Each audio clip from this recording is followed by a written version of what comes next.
My name is Victoria Ellis. Don't interfere in important family business matters, my sister said, laughing. My uncle smirked and added, Know your place. I sat there smirking calmly, taking a sip of my wine. They were deep in conversation about the family's major real estate development project at our private table. Every time I tried to add a single word, they shut me down like I wasn't even there. Mom simply nodded along without saying anything. This was the same old pattern I had seen 100 times. I remained completely silent, letting them enjoy their moment of superiority.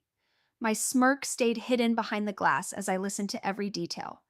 Suddenly, my phone vibrated on the table. I picked it up, saw the name on the screen, and answered while immediately switching to speaker so the entire table could hear. A calm, professional voice filled the air. Madam Victoria Ellis. This is Mr. Ryan Brooks. Should we cancel their business financing? The laughter stopped dead. My sister's fork froze midair. My uncle's smirk vanished in a heartbeat. Mom's eyes widened as she looked from me to them and back again. If you've ever been looked down on by your own family and treated like you have no voice, hit that like button right now and subscribe. You won't want to miss what happened. Before we stepped into that club tonight, I had already made my decision. 2 years earlier, Mom had called a family meeting to divide the remaining assets from our father's estate. She sat at the head of the long oak table in her living room and announced her plan with complete certainty.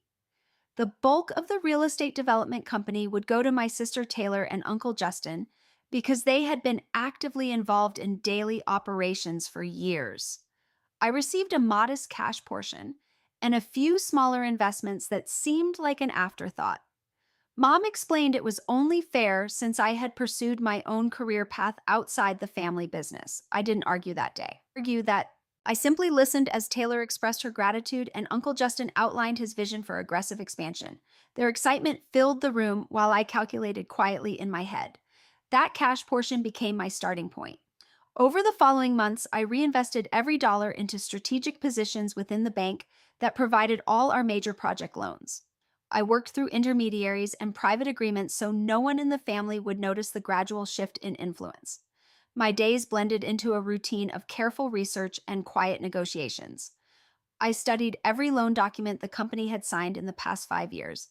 I identified patterns in how Uncle Justin pushed for larger and riskier developments while relying heavily on favorable financing terms. Taylor supported him fully, often dismissing any cautionary notes from advisors as unnecessary worry. Mom rarely questioned their decisions once they presented a united front. I never once mentioned my growing involvement with the bank. When family dinners occurred, I let conversations flow around me. If someone asked about my work, I gave vague answers about consulting projects. The less they knew, the better. My goal wasn't confrontation, it was preparation for the moment when my voice would finally carry weight. During that time, I watched the company take on increasingly ambitious projects. The latest one involved a luxury apartment complex in downtown Boston that required substantial funding. Uncle Justin had secured preliminary approvals from city planners and lined up several high-profile investors. Taylor handled the marketing angles and projected impressive returns that sounded almost too good to be true. They celebrated each small win with elaborate lunches and optimistic toasts while I remained on the sidelines. I spent evenings reviewing financial statements and stress testing different scenarios. The bank's internal team knew me only as a key stakeholder with decision-making authority on certain portfolios. Mr. Ryan Brooks had become my direct contact there. He understood the delicate family dynamics without needing full details. We communicated through secure channels and agreed that any adjustments to existing or new loans would require my explicit approval. The weeks leading up to tonight built a quiet tension inside me. I knew the club dinner was scheduled specifically to discuss final terms for the apartment project. Taylor had mentioned it casually a week earlier as if my presence was merely decorative. Uncle Justin had nodded and suggested I join for the family atmosphere. Mom added that it would be nice to have everyone together. None of them suspected that the entire financing structure now rested on choices I alone could make.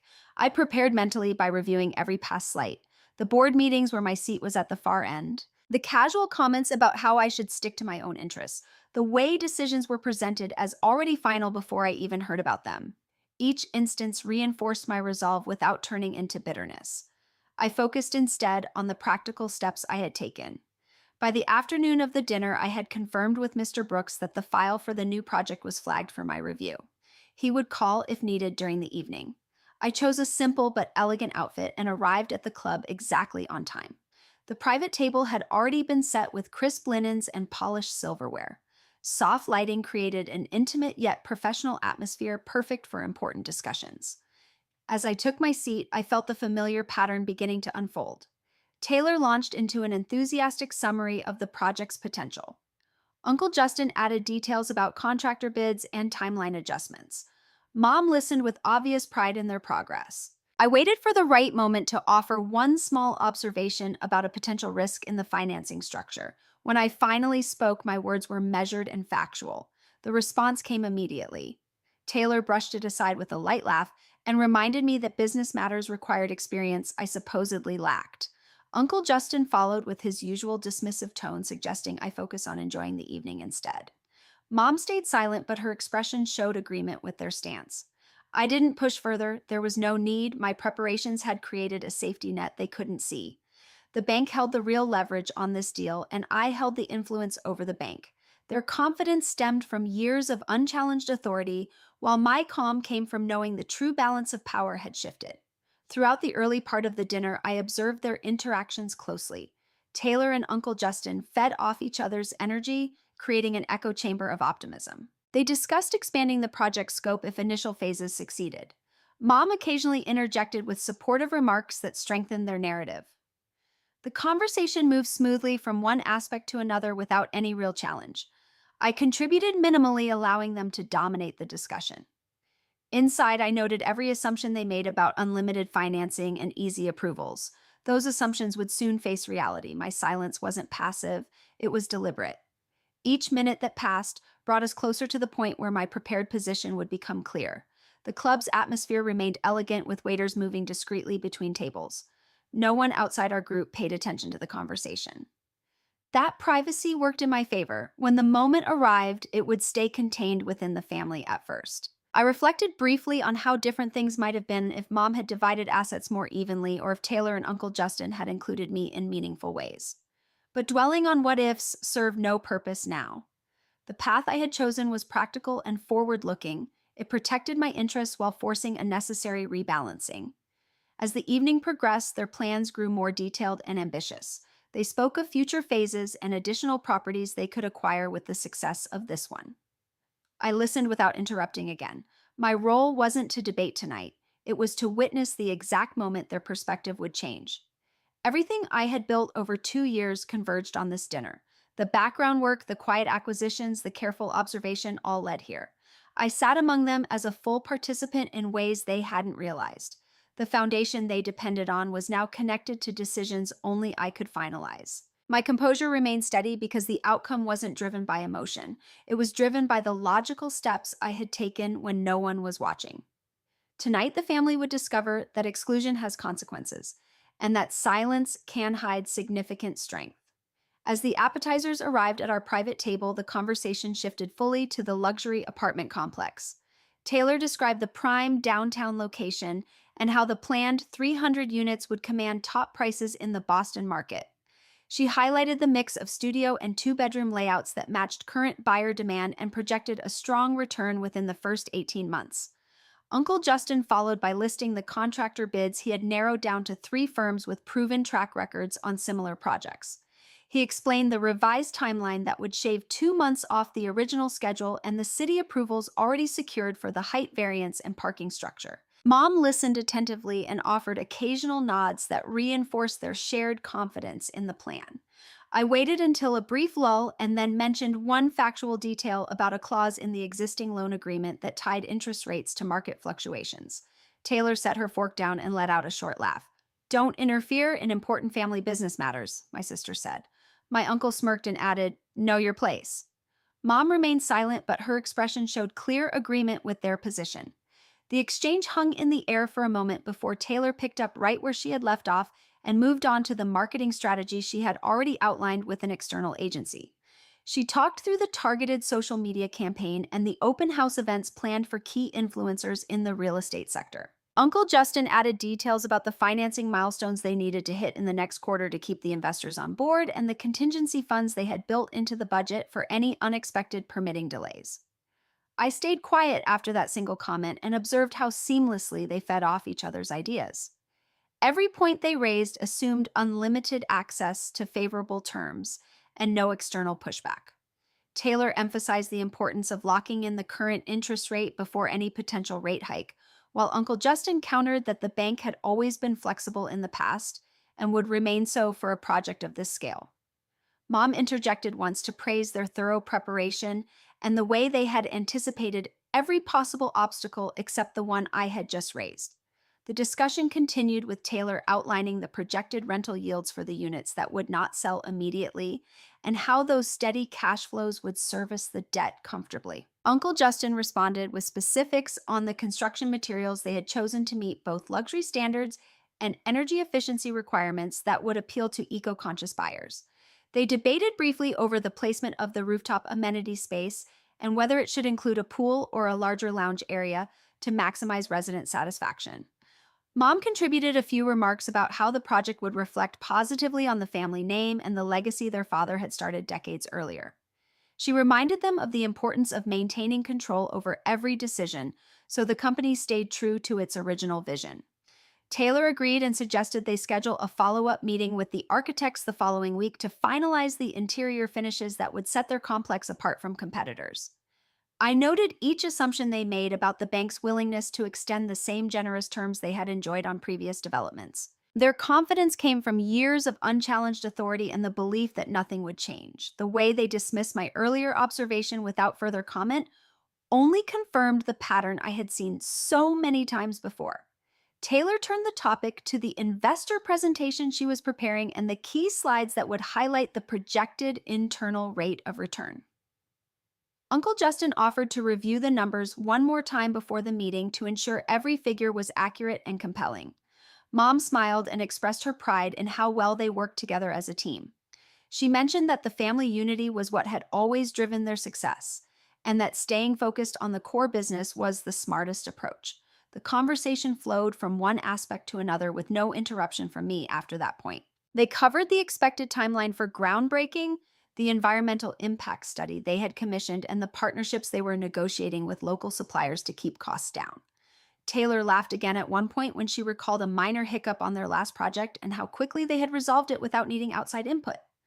Uncle Justin joined in with his own anecdote about a similar situation and the lessons they had learned about handling pressure from lenders.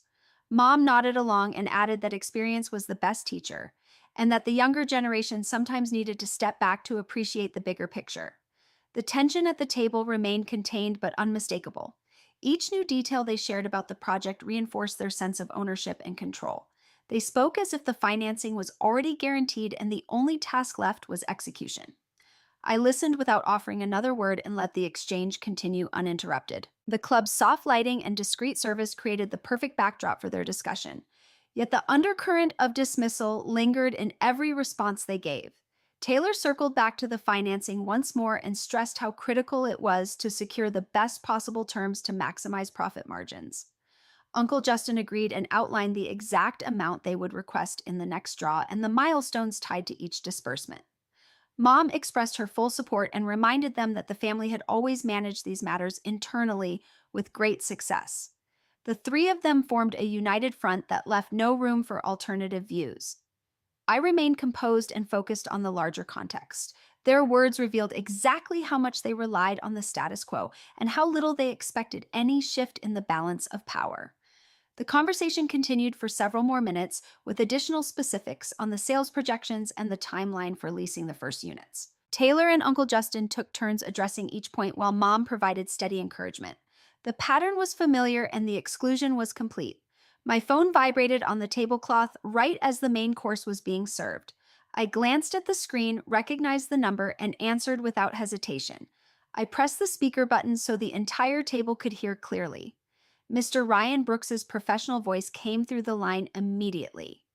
Madam Victoria Ellis, this is Mr. Ryan Brooks from the bank. I'm calling regarding the financing package for the downtown apartment complex project. The file has been flagged for your review as per our agreement. Should we proceed with the standard terms, or would you like to cancel their business financing at this stage? The words landed with absolute clarity across our private table. Taylor's fork stopped halfway to her mouth. Uncle Justin's expression froze mid-sentence. Mom's eyes widened as she looked directly at me for the first time that evening. I kept my voice steady and replied without raising the volume. Good evening, Mr. Brooks. Thank you for the update. Please hold the standard approval for now. I need to discuss a few adjustments before any further disbursement. Mr. Brooks continued in the same calm tone. Understood. The current loan structure gives you full authority over the next draw and any modifications to interest rates or repayment schedules. The preliminary commitment for $28 million remains pending your final sign off. Would you like me to send the revised term sheet tonight? Taylor leaned forward slightly, her face shifting from confusion to disbelief. Uncle Justin set his glass down with a noticeable clink and stared at the phone as if it had suddenly become the center of the universe. Mom placed both hands on the edge of the table and remained perfectly still. I answered Mr. Brooks directly. Yes, send the revised sheet. I want the interest rate adjusted upward by 1.5% and the collateral requirements tightened to include personal guarantees from the primary stakeholders. Also reduce the initial draw to 40% of the requested amount until the first phase milestones are verified. The bank president confirmed each point without hesitation. Those changes will be documented immediately. The project sponsors will receive formal notification within the hour if you approve the modifications. Do you have any additional instructions regarding the family company's existing portfolio? I glanced around the table once before responding. For now, that covers the new development. We can review the broader portfolio next week. Thank you for the prompt call. Mr. Brooks ended the conversation politely, and the line went silent. The quiet that followed felt heavier than any previous silence during the dinner. Taylor's cheeks had lost their color. Uncle Justin's usual confident posture had stiffened into something closer to shock. Mom looked between her children with an expression that mixed surprise and dawning realization. I set the phone back on the table and took a slow breath. The power dynamic that had defined our family interactions for years had just been exposed in the most direct way possible. They had spent the entire evening discussing the project as if the financing was guaranteed and their control was absolute. Now the reality of who actually held the decisive authority sat between us like an uninvited guest. Taylor found her voice first, but it came out quieter than her earlier laughter. She asked what exactly I had arranged with the bank and why my name appeared on the approval documents. Uncle Justin followed with a direct question about when I had gained this level of influence over their funding sources. Mom stayed silent, but her eyes never left my face. I answered each question factually and without unnecessary detail. The arrangements had been built over the past 2 years through legitimate investment channels and private agreements that required no disclosure to the operating team. The bank's internal policies allowed key stakeholders to maintain oversight on specific portfolios when certain thresholds were met.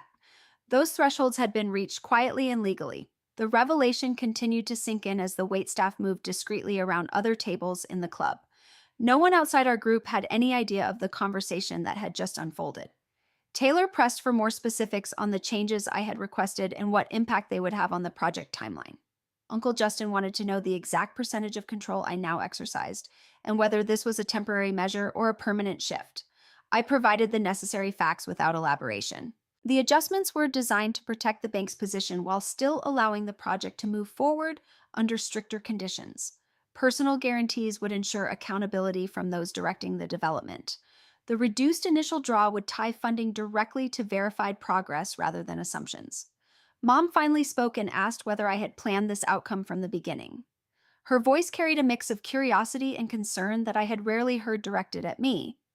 I replied that the arrangements were simply the result of careful financial decisions made after the asset division meeting 2 years earlier.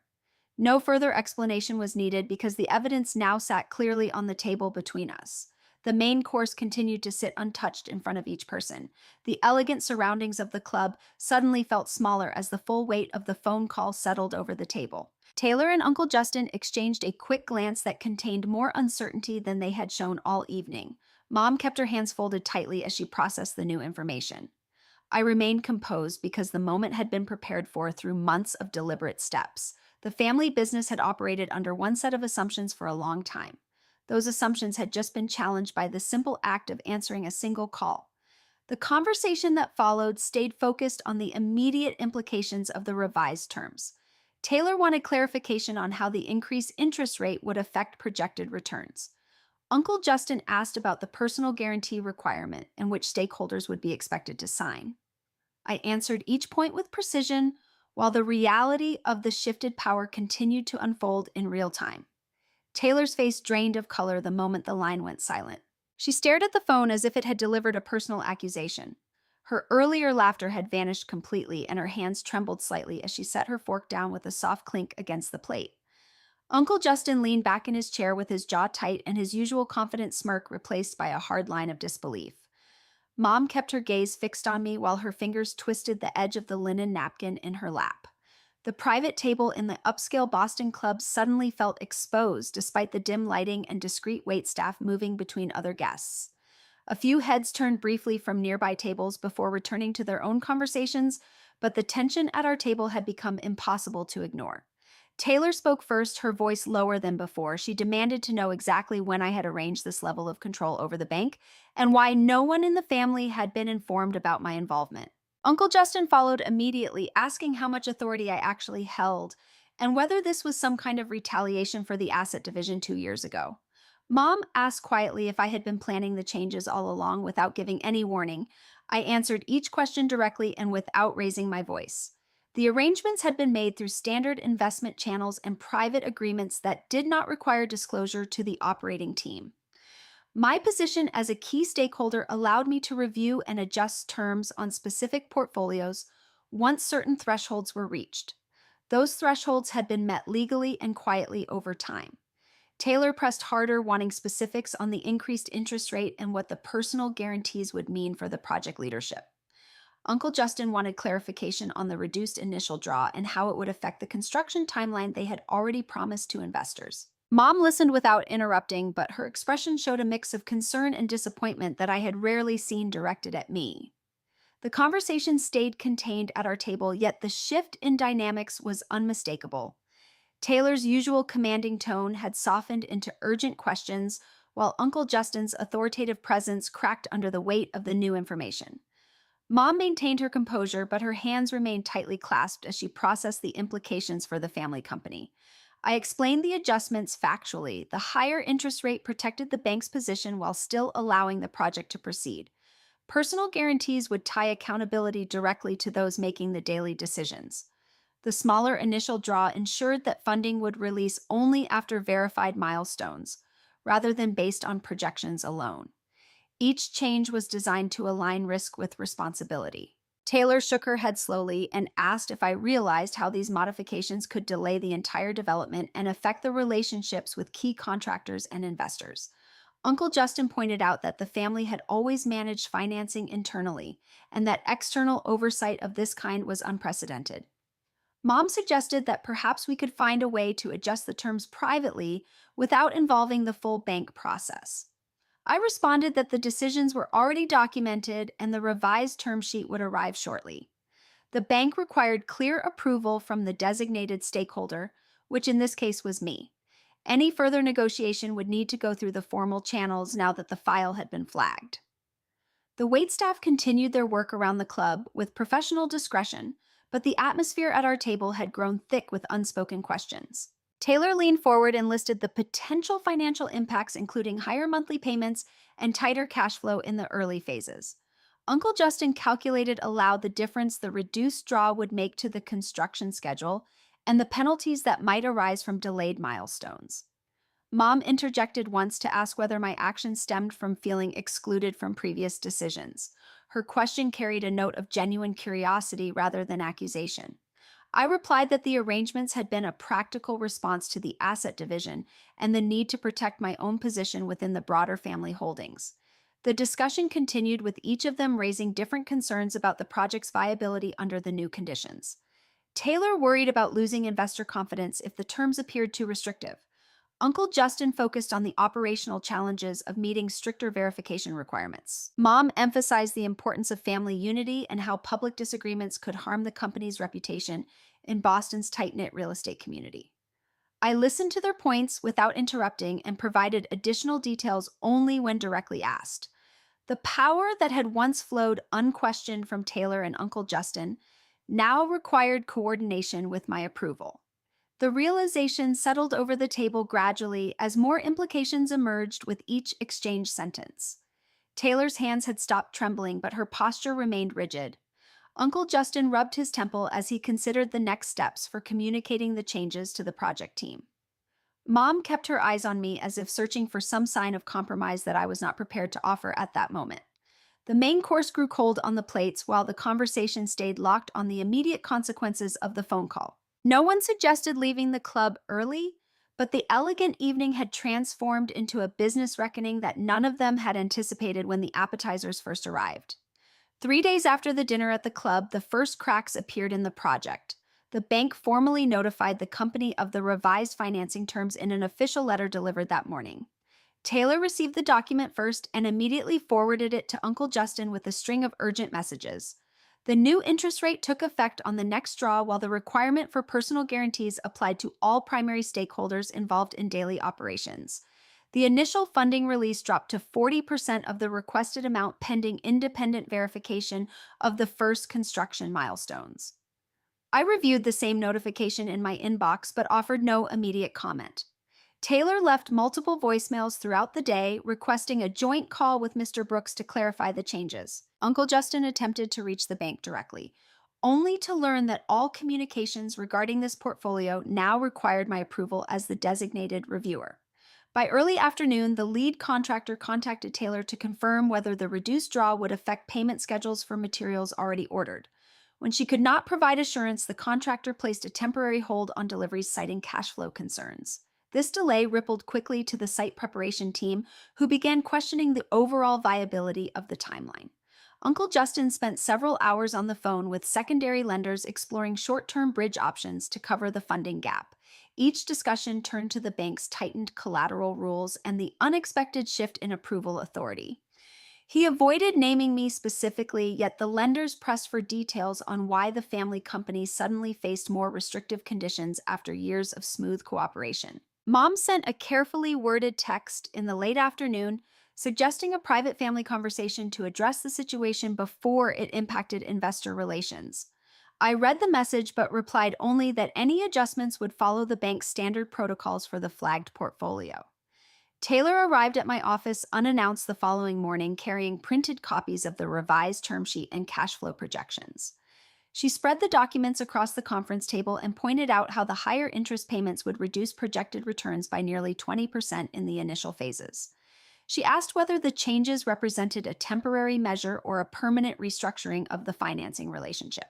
I explained the adjustments aligned risk with operational accountability, and that milestone verifications ensured funds released only upon demonstrated progress. Taylor countered that these layers added bureaucracy the company had never needed and risked damaging relationships with long-standing partners who expected continuity. Uncle Justin joined via conference call later that day. He presented updated spreadsheets showing the impact on construction schedules and highlighted potential penalties from delayed subcontractor agreements. He proposed renegotiating select terms directly with the bank while keeping the conversation within the family. I reiterated that formal channels now governed all decisions on this file and that exceptions required documented justification. Mom participated toward the end of the call and focused on the broader implications for the company's reputation in Boston's real estate community. She noted that public perception of internal discord could affect future investor confidence and urged finding common ground to maintain momentum on the apartment complex. Throughout these exchanges, I maintained factual responses without offering concessions.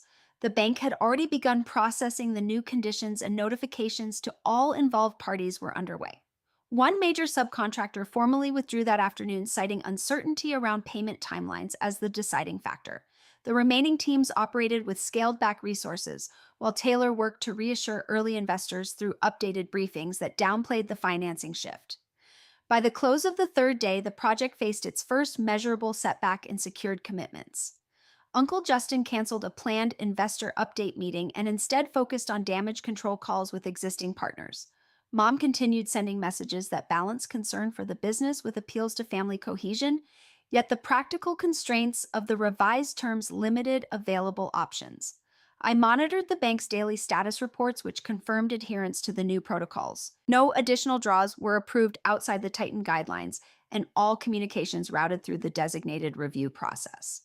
The family company adjusted its operations under reduced financial flexibility, while the consequences of the dinner revelation continued to materialize in concrete business impacts. Taylor persisted with attempts to schedule further discussions, but each request met the same procedural response. Uncle Justin shifted his attention to alternative funding sources, though preliminary inquiries revealed hesitation due to the changed risk profile. Mom observed the unfolding difficulties with quiet concern, but recognized that previous patterns of internal decision making no longer held the same influence. The initial wave of repercussions remained contained within the project team and core family circle. Yet the tightened financing had already altered the trajectory of the development in ways that required ongoing adaptation from all parties involved. 1 month after the dinner, the consequences had escalated beyond initial adjustments. The apartment complex project lost its primary general contractor when the firm cited repeated delays in funding releases and withdrew from the agreement entirely. Without that key partner, several subcontractors followed suit, creating gaps in the construction schedule that could not be filled quickly. The bank maintained the tightened terms requiring milestone verification before any additional draws, leaving the company with insufficient working capital to cover ongoing site costs. Taylor faced mounting pressure as personal guarantees were now enforced on the leadership team. Creditors began filing notices for overdue payments on equipment leases and material orders that had accumulated during the uncertainty. Legal counsel advised that the family company risked default on existing obligations if the cash shortfall continued for another 30 days. Uncle Justin attempted to secure alternative financing through private equity contacts, but each potential investor requested full disclosure of the bank restructuring. When the details emerged, including the shift in approval authority and the new collateral requirements, most parties declined involvement, citing increased risk exposure. His efforts resulted in only partial bridge loans at significantly higher rates that barely covered immediate payroll obligations. Mom received updates through family channels and watched the situation deteriorate with visible strain. She arranged separate meetings with advisors to explore restructuring options, yet the bank's position remained firm on the revised portfolio guidelines. The company's credit rating came under review, triggering higher borrowing costs across all accounts. I received regular status reports from Mr. Brooks confirming compliance with the approved terms. No exceptions were granted, and all communications continued through formal channels. When Taylor sent a direct email requesting a family-mediated discussion, I declined and referred her back to the bank's designated process. Similar requests from Uncle Justin and Mom received the same procedural response. By the middle of the month, the first civil lawsuit arrived from a subcontractor, seeking payment for completed work and penalties for breach of contract. The complaint named the company along with Taylor and Uncle Justin personally due to the guarantee clauses. Legal fees began accumulating while the case moved toward preliminary hearings. Taylor was forced to list her primary residence for sale to generate liquidity after the bank declined to release additional personal lines of credit. The property had served as collateral in earlier agreements, and the tightened requirements accelerated the need for cash. She handled the listing quietly to avoid public speculation about the company's difficulties. Uncle Justin surrendered majority voting shares in a subsidiary development entity as part of negotiations to stabilize core operations. The transfer reduced his direct control over future projects and shifted influence toward external stakeholders who demanded stricter oversight. He continued daily operations with reduced authority while managing creditor calls that grew more insistent each week. Mom sold a collection of investment properties she had held separately to contribute emergency funds, but the amount only delayed further defaults by a few weeks. She expressed ongoing concern about the long-term impact on family holdings, yet recognized that previous decision-making patterns no longer applied. I maintained complete separation from direct involvement beyond the bank's required approvals. All contact attempts from the family went unanswered or received brief procedural replies. The cut was deliberate and final, with no room left for reconciliation or renegotiation outside established protocols. The company's main office saw reduced staff as several key employees accepted offers elsewhere amid uncertainty about future stability. Remaining teams operated under constrained budgets, focusing only on essential maintenance of existing assets rather than new development. Public records began showing the lawsuit filings, which attracted attention from local real estate publications. Taylor's attempts to rebuild investor confidence yielded limited results as word spread about the financing complications. Uncle Justin focused on damage control with remaining partners, but faced repeated questions about internal governance changes. Mom limited her public appearances to avoid addressing rumors directly. By the end of the month, the cumulative effects had reshaped the family company's position in the Boston market. Lost contracts, increased debt obligations, active litigation, and asset liquidations marked a clear departure from the expansion trajectory discussed at the club dinner. The power structure that once operated without external checks now functioned under documented constraints and formal accountability measures. I continued monitoring developments through official channels without engaging in personal discussions. The separation ensured that decisions remained based on contractual terms rather than family dynamics. The month had transformed initial tension into tangible structural changes that would influence operations for years ahead. I sat alone in my new office overlooking the Boston skyline several weeks after the final documents were processed. The view stretched across the financial district where many of the city's major real estate deals took shape every day. My desk held only the essential reports from the bank and a single folder containing the latest updates on the apartment complex project. No family photos or personal mementos cluttered the space. The separation I had chosen felt complete and necessary. Looking back, I recognized how the patterns had developed over years. The asset division meeting where my role was minimized, the casual dismissals during business discussions, the assumption that experience outside the core family operations equated to lesser value. Each instance had contributed to the quiet steps I took afterward to secure my position through legitimate financial channels. The company continued operating under the new constraints. Taylor managed daily affairs with reduced resources while navigating the ongoing lawsuit from the subcontractor. Uncle Justin focused on stabilizing remaining assets after transferring shares in the subsidiary. Mom maintained limited involvement through advisory calls but avoided direct intervention in the restructured financing. I received updates solely through official bank channels. No personal messages or meeting requests altered the established protocols. The cut in communication remained absolute, with responses limited to procedural confirmations when required by the portfolio agreements. This boundary protected the integrity of the decisions and prevented any return to previous dynamics. The experience highlighted a fundamental truth about family relationships in business. Respect cannot be demanded through hierarchy alone. It must be extended consistently to every member regardless of their visible role at any given moment. When assumptions replace genuine consideration, the foundation weakens in ways that eventually surface under pressure. Many people grow up in families where contributions are measured by tradition rather than actual capability. They learn early that certain voices carry more weight based on position rather than merit. Over time, this creates imbalances that affect not only business outcomes but also personal connections. The cost appears gradually through lost opportunities and eroded trust until a single event forces reevaluation. In my case, the reevaluation came through structured financial mechanisms rather than confrontation. The bank's role served as an impartial framework that required accountability from all parties. This approach demonstrated that clear boundaries and documented authority can achieve balance more effectively than emotional appeals or temporary compromises.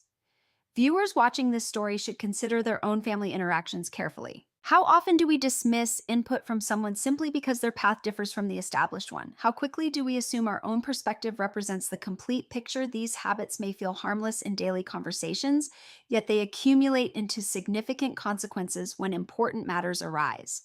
True strength in any family lies in recognizing that every member may hold unseen resources or insights. Dismissing someone outright because their current involvement appears limited ignores the potential for change and growth. Building relationships on mutual respect creates resilience that withstands both personal disagreements and external challenges. I chose not to rebuild the previous connections after the events unfolded. The separation allowed each person to address their individual responsibilities without the complications of unresolved family expectations. Taylor continued her efforts to stabilize operations. Uncle Justin adapted to his adjusted role in the company structure. Mom observed from a distance while managing her own affairs. The apartment project moved forward on a slower timeline with tighter oversight from the bank. Progress depended on meeting verifiable milestones rather than optimistic projections. This structure, while more demanding, ultimately served the long term interests of all stakeholders by reducing unnecessary risks. For those listening who have experienced similar situations, the key takeaway remains consistent. Never underestimate the quiet preparation happening behind the scenes. Never assume silence equals agreement or lack of capability.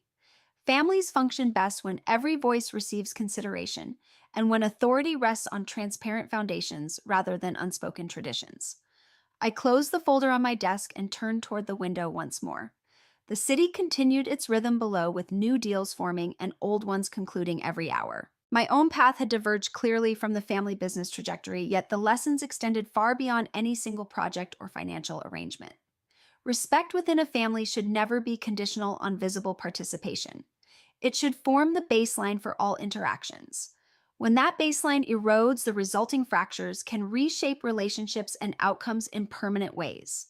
Recognizing this early allows for stronger foundations before external forces impose necessary corrections.